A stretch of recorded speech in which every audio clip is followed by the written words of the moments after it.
കണ്ണൂർ വിമാനത്താവളത്തിലേക്ക് മാനന്തവാടി കൊട്ടിയൂർ മട്ടന്നൂർ റോഡ് നിർമ്മാണത്തിനു വേണ്ടി സ്ഥലം വിട്ടു നൽകിയവർക്ക് നടപ്പ് വില അനുസരിച്ചുള്ള നഷ്ടപരിഹാരം നൽകണമെന്ന് സ്ഥലം നൽകിയവരുടെ നേതൃത്വത്തിൽ പ്രവർത്തിക്കുന്ന സമരസമിതി ആവശ്യപ്പെട്ടു. 639 കുടുംബങ്ങൾക്കാണ് വീട് നഷ്ടപ്പെടുന്നത്. 259 കടകളും പൊളിക്കേണ്ടി വരും.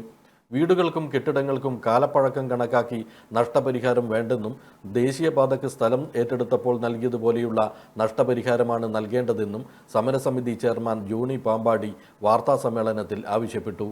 ഈ ഭൂമിയും സ്ഥലവും വീടും നിർമ്മിതികളും വിട്ടുകൊടുക്കുന്ന 2569 കുടുംബങ്ങൾ ഇതിൻ്റെ ബാധിതരാണ്. 6 പഞ്ചായത്തും ഒരു മുനിസിപ്പാലിറ്റിയാണ് ഇതിനുള്ളത്.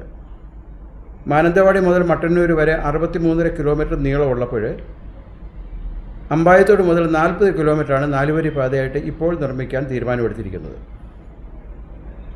ഇതിനകത്ത് 639 കുടുംബങ്ങൾ ഈ വികസനത്തിന് വേണ്ടി വീടും സ്ഥലവും വിട്ടുകൊടുക്കുമ്പോൾ അവർ എന്നേക്കുമായി ഈ നാട്ടിൽ നിന്നും പോകേണ്ട ഒരു സ്ഥിതിവിശേഷമുണ്ട്.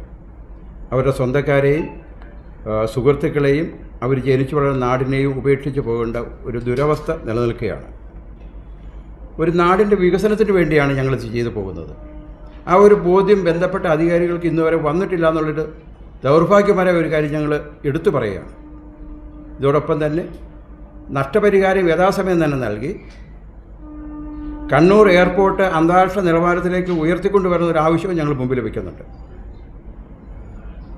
ജീൽസ് എം മേയ്ക്കൽ, Sreekumar Kudathil, CV Jacob, K Pavithran എന്നിവരും വാർത്താസമ്മേളനത്തിൽ പങ്കെടുത്തു. Aster MIMS hospital, we'll treat you well. Chala east, Kannur.